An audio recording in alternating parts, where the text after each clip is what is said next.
Ayun, magandang araw po sa inyo lahat. Welcome po sa Makapili TV. Rektahan na uli tayo. Ito regarding naman to sa pagpapadrug test o yung aligasyon kay Bongbong Marcos na siya ay gumagamit nga ng illegal na droga. Kahit na kinumpirma na ni Senator Amy Marcos na lulong nga sa pulburon o sa anumang substance itong si Bongbong Marcos. At kahit pa sabihin ni Manang Claire na meron ng negative result na drug test si Bongbong Marcos, yan hindi natin tinatanggap at hindi rin tinatanggap ng mga kababayan natin. Kaya ito yung naging reaksyon ni Vice President Sara Duterte tungkol dun sa drug testing na hinihingi ng mga kababayan natin dito kay Bongbong Marcos. Ito panoorin po natin, pero bago ang lahat, kung hindi ka pa nakasubscribe sa Makapili TV, baka pwede naman pakipindot po muna yung subscribe button at the same time palike na rin po ng video, wala naman pong bayad dyan, kaya pindot na. So ito panoorin po natin. Ito pa, dagdag ni BP. My take on the demand to take a drug test for a government official, for all government officials, especially the president. Nakatali yun sa kanyang oath. When he took the oath as president, he said there that I consecrate myself to the service of the nation. So, ibig sabihin nun, ibinibigay niya yung buhay niya sa bayan. So, ibig sabihin nun, ang nagmamayari ng buhay niya ngayon ay ang taong bayan. So, kapag sinabi ng taong bayan na gusto namin mag-drug test ka, hindi ka pwedeng hindi. As president, as vice president, hindi ka pwedeng hindi. Kasi that is a question on your competency or to lead. And to erase all doubts on your competency and your decision-making skills is just to do the job test. Kasi wala namang rason kung bakit ka hindi eh. Sasabihin mo pride, hindi ako, ayaw ko mag-give in sa inyong mga paninira sa akin. That's a very flimsy excuse for saying na hindi ako mag-drug test. Para matapos na, gawin mo yung drug test. At hindi yung klase ng drug test na ikaw yung magsasabi kung paano ko ito gagawin. No. This is a... Siya ay mamimili ng ospital, siya ay mamimili ng gugupit ng buhok niya. Yung dapat public. O sige na nga, payag na ako dyan sa drug test na yan. Pero dapat talaga public yan. Ibig sabihin, manggagaling sa ibang entity yung magkukuha ng buhok. Ibig sabihin, hindi manggagaling kay Marcos. Kasi alam mo, tama eh. Tama si BP dito eh. Walang rason para hindi ka pumayag. Yung pride, wala. Kasi nga naman, kung wala ka naman talagang tinatago, kung hindi ka naman addict, anong kinakatakot mo kung magpapadrug test ka? Kasi yung di ba, mandatory, pag nag-a-up ka ng trabaho, mandatory, kailangan kumuha ng drug test. Tapos, isipin nyo na lang yung mga nagbabantay ngayon kay Bongbong Marcos, mga PSG na yan, lahat yan nagtitake ng drug test, ng neuropsychological test, di ba? Kailangan hindi sila, maging negative sila para maging fit, sila yung maging qualified magbantay sa presidente. Tapos, itong mga nagbabantay, ang binabantay nilang presidente, ayaw magpa-drug test dahil natatakot baka maging positive siya. So, ibig sabihin, diba nakakatawa lang, yung mga nagbabantay, hindi addict, pero ang binabantayan nila addict. Tapos sasabihin nila Manang Claire, ng mga loyalista, hindi may negative, drug test result yan, di ba, nung tumakbong presidente yan. Pero yung pasikreto pasikretong kinuha yun ni Bongbong Marcos. At ang napili niya pa, St. Luke's. Na siya rin yung namili kung anong substance yung itetest sa kanya. Di ba, nagulat na nga lang tayo nun na nagkaroon pa lang, kasi nagkakaroon ng hamunan nung time na yun, di ba? sila Lacson, sila Pacquiao, si Isko, di ba? Lahat sila nagpa-drug test na sa PDEA pa. Ha? Samantalang si Bongbong Marcos sa private, sa St. Luke's. Tapos, tabulaga lahat, meron na pala siyang negative drug test result. Tapos, nalaman na lang pala natin, nung nagkaroon ng hearing sa Senado, pinatawag yung St. Luke's tsaka yung doktor na nag-take nag-process ng drug test. Doon nalaman na merong lang specific na substance na pinatest si Bongbong Marcos, kaya siya nag-negative. Kaya ngayon, sabi nga ni Banat Bay dito, nung una hesitant siya sa napilitin si Bongbong Marcos kasi baka, alam niyo, siyempre ma-influensya, gawa ng paraan, makakuha ng negative drug test result, mapapahiya lahat ng mga nag-accuse na addict si Bongbong Marcos. Pero kung sabi nga ni Banat Bay dito, kung public, i-ano siya in public, tapos may mga third party na kukuha ng result ng test, ng drug test result, mas maganda. Para wala nang kawala.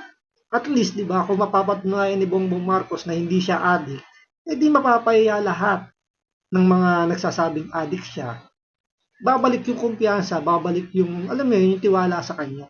Pero ang nakakapagtaka, bakit takot na takot sila na magpa-drug test si Bongbong Marcos tsaka yung first family? Dahil ba totoo yung sinasabi ni Senator Amy Marcos tsaka ng ibang mga nagsasabing addict siya? Kahit na pumapaling na yung panga niya kaliwat kanan, indikasyon na yun talagang gumagamit yung kapag yung panga panay ang paling kaliwat kanan, indikasyon yun. Pero para lang maputol o mamatay yung issue na yan, drug test ang kailangan. Wala, hindi pride dyan. Para matapos na lahat ng haka-haka, sinasabi ninyo, bulong-bulungan, o di kaya chismis, o akusasyon ng kapatid mo. Isang hair follicle test lang yan, tapos ang usapan dyan. Tapos ang usapan dyan, isang hair follicle test lang. Pahiya lahat ng Duterte supporter. Basta in public at hindi yung pinili mo. Gawin natin yan sa southern diyan sa sa Davao City. 'Di ba? Ano yan, gawin nating live telecast sa SMNI tapos sa loob ng yung sa Kingdom. Mga tao. Tapos mag-aantay lang tayo lahat doon, makita natin yung result. 'Di ba? Tapos ang usapan. Drug test na invested ang public.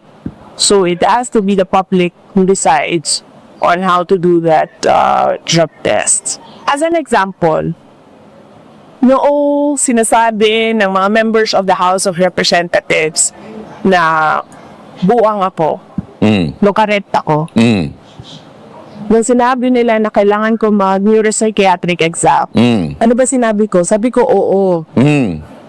Gagawin ko yan. Tapos nung sinabi ko, oo, gagawin ko yan, wala na silang sagot, diba? Tumahimik ka sila. So I was waiting for them to set up the House of Representatives for me to take that neuropsychiatric exam para masagot na. Naalala ko yan yung mga young guns o young guns ng Kongreso. Diba? Ang dami yang iingay na kung yung sinasabi kay Vice President Sara Duterte. Hinahamon-hamon pa siya. Ngayon, dinagdag ni Vice President Sara Duterte, aside dun sa neuropsychological test na yon, pati drug test lahat daw ng mga kongresista. So, walang pumalag, walang kumagat doon, hindi tinake yung challenge niya. So, yung ibang mga young guns nakabalik sa Kongreso, iba naman natalo na. Pero walang nagpa-drug test ni isa doon sa mga kongresista na nagsasabi nga na di ba? Yung pag-take ng challenge ni Vice President Sara Duterte. Si Pulong Duterte nga nagpa-hair follicle test nga, di ba? May akusasyon sila drug lord daw na itong si Pulong Duterte. Sabi ni Trillanes dahil mayroon daw siyang tattoo sa likod na dragon para daw sa mga drug trafficker, di ba? Mga parang gano'n, mga kingpin, parang gano'n yung datingan. Di ba? Nagpa-drug test para lang patunayan na hindi siya addict. Pero itong si Bongbong Marcos, pati yung mga kongresistang mga young guns, kung tawagin yung sarili nila, hindi nagpa-drug test. So ano ibig sabihin nun? May tinatago. Hmm. Hindi pwede kumindi ang resident and vice president sa drug test. Ma Oh, yan. Linaw and yan. huwag siya mag-alala. Huwag siya matakot. Sasamahan ko siya. Yan, Sasamahan ko siya. Sasamahan siya. Takot ka pala, Marcos eh. Kailangan ka pa samahan? Kailangan pa siyang samahan talaga? Di ba? Takot?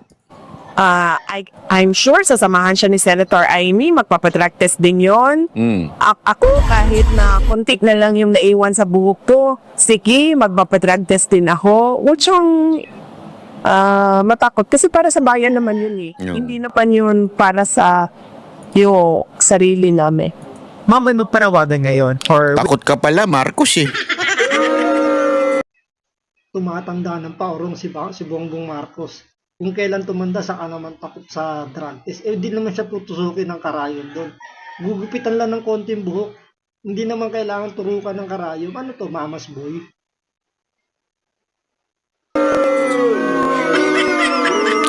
Takot ka pala!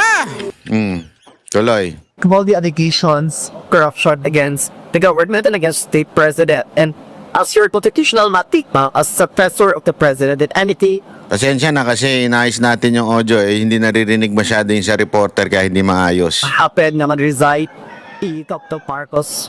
How could you uphold yung constitutional matikma as successor ng president? How do I uphold? Yeah, what do you mean? It's automatic. A case already. Of course. Of course.